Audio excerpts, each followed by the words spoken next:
Hello Aries, welcome to this reading. My name is Zane and we are going to be taking a look at the current energy for the sign of Aries for the week of March 21st. Now Aries, do keep in mind that this is a general reading, so take the messages as they resonate, drop the ones that do not, and also check out your sun, moon, and rising signs. Now Aries, I do not offer personal readings, so if you get a message from someone, that is not me, that's someone impersonating me. Please do keep that in mind. Please do not get scammed. I also do exclusive content on my Instagram, so if that's your thing, definitely give me a follow there. But with all of that said, let's go ahead and see what we have going on here for you, Aries. If you watch my content regularly and you have not yet hit the subscribe button, please do consider doing that. It really helps my channel grow. Same is true if this is just the first time that you are here watching me, and if that is true, welcome to you. Welcome to you. Welcome to everybody. All right, Aries, let's go ahead and make sure everything's in view here. And we'll get all set up. I think that's just about right to me. I'll go ahead and put this over here. Let's get into your reading. So, a lot of choices at hand here. You do have this double seven energy. 777, you know, we don't have a third seven, maybe we'll get one, is an extremely spiritual number, indicating that your guides are with you at this time. Some of you are coming up to a challenge around resistance in the future here.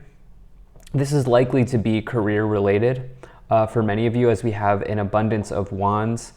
Actually 2 wands, 2 cups, but I'm just feeling like this choice here is probably involving something to do with work. It could be involving another person as well. It really depends on what situation you find yourself in, but there's been a seed here in the past that has, I think, maybe changed the direction that you're headed in now.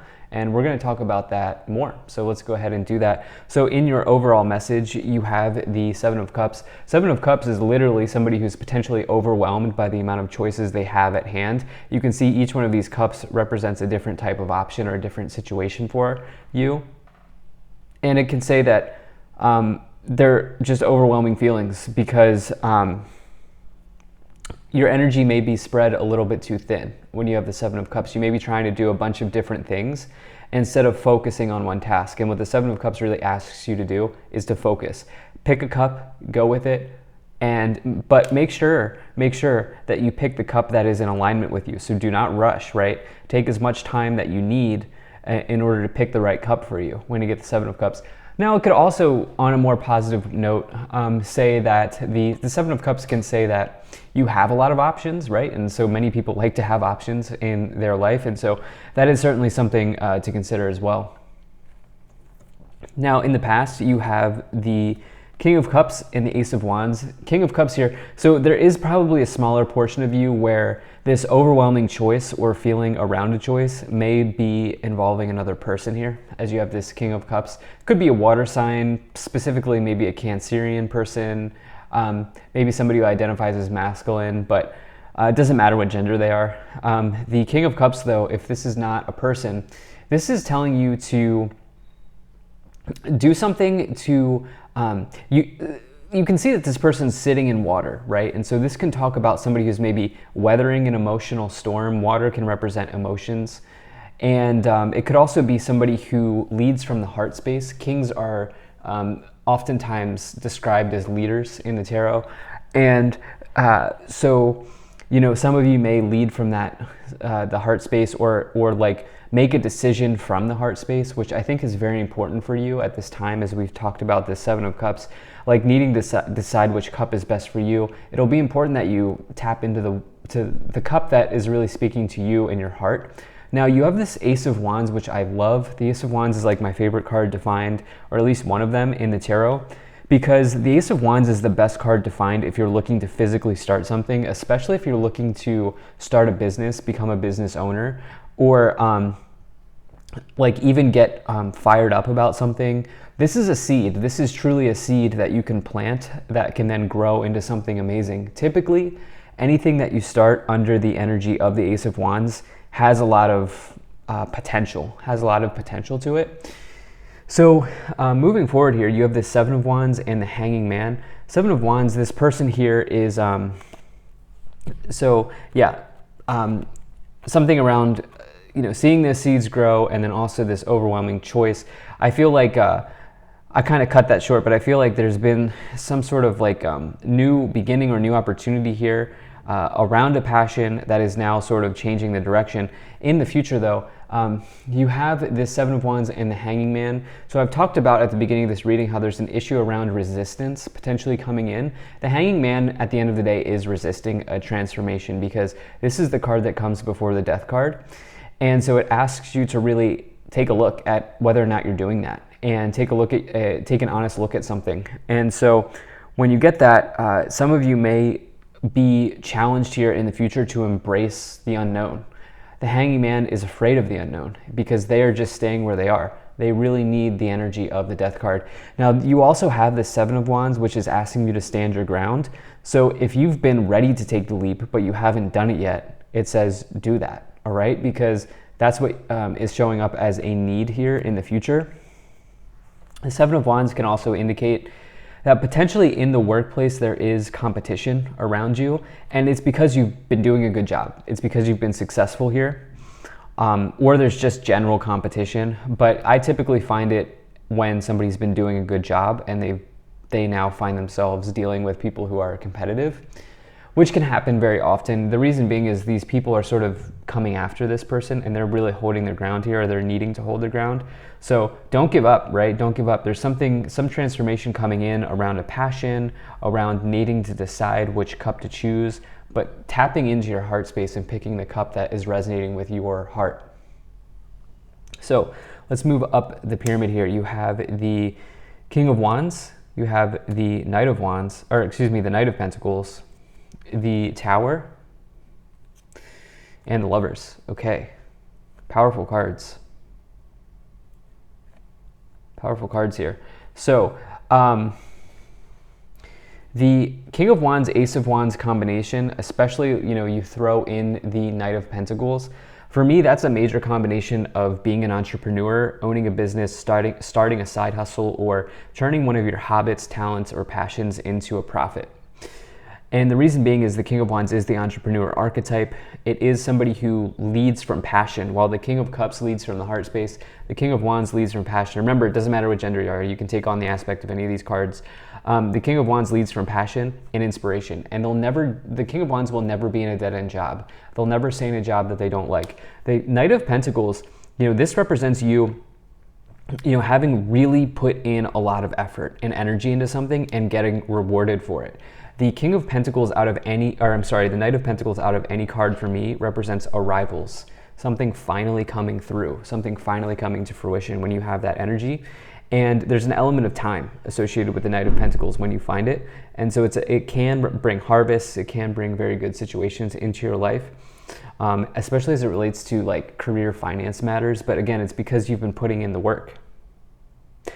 Now, you also have this Tower energy here. Now, I really want you to try to think of the Tower as a blessing in disguise, because the Tower talks about really this person here. Obviously, I've said this before, you've probably heard me say this before, but the Tower does not have any doors on it, okay? There are no doors here. And so this person really built a prison for themselves. But guess what? The lightning that's coming in and breaking the prison that they've constructed is now providing this person with a way out. Okay, so they have a way out of their misery, if you will. And so if you feel like you've been in a house of cards, the Tower says, yeah, that's going to collapse, and yeah, that may be a bit of an upheaval. But at the same time, did you really even want to be living in a house of cards to begin with?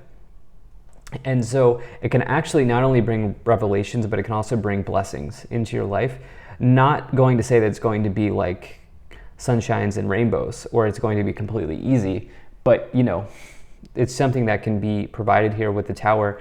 In fact, you have really positive cards around it, pretty good cards around it.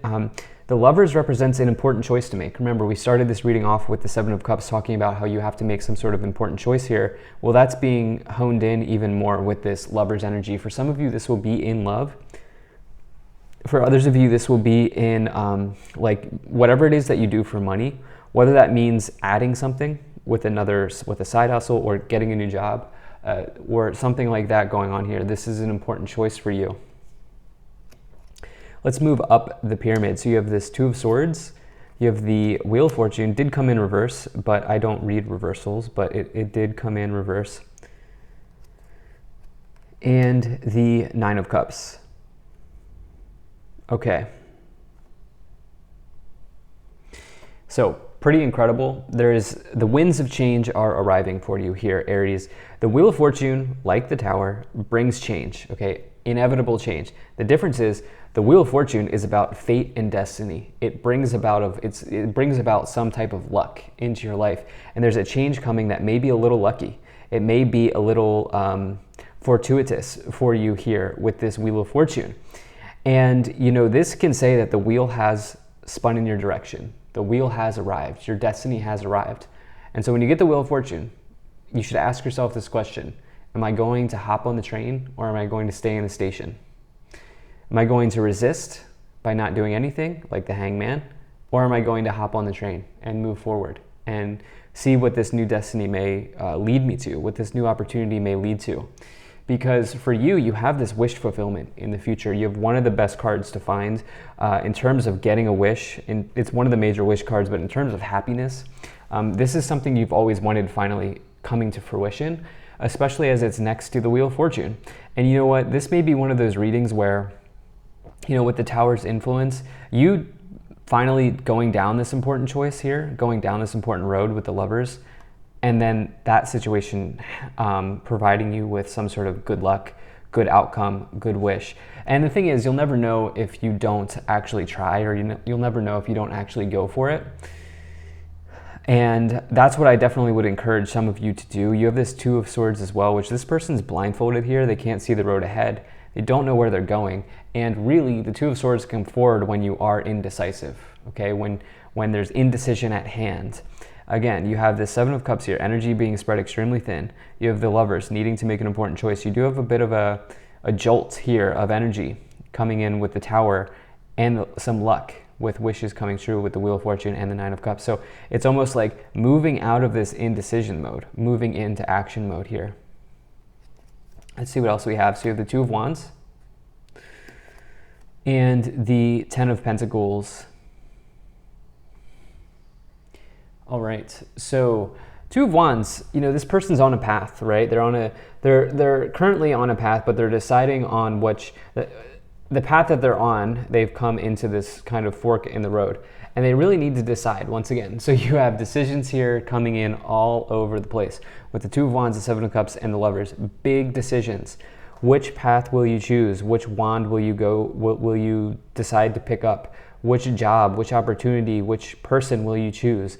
Those sorts of questions are coming in for you here with the Two of Wands. For some of you, one of these paths basically leads to everything that you could ever want, with the Wheel of Fortune, the Nine of Cups, and the Ten of Pentacles all around it. I mean, look at this. You cannot ask for a better combination. But it represents you. This really talks about you needing to let go, okay? Needing to let go with the Hanging Man. I feel like this is one of these situations where as soon as you decide to make a choice, the universe will meet you there. The universe will give you the Wheel of Fortune. They'll give you the wish. It'll give you the chest of pentacles here. It will give you the abundance that you're looking for. But you have to go. You have to decide. And so that's what I feel like is coming in. At the top of the pyramid, oh my gosh, Aries. Hello. You have the Wheel of Fortune, which is the completion of a cycle. Okay, this is also a major victory in your life. Now, I love to see the world at the top, because the world represents you being at the top of the world. It represents you being at the end of the major arcana. And we're at the end of our journey here in this reading. You're at the top of the pyramid here. So what are you looking to complete? Because it will bring massive rewards as you have the Wheel of Fortune, the Nine of Cups, the Ten of Pentacles, and now the World with it. So this is huge energy for you.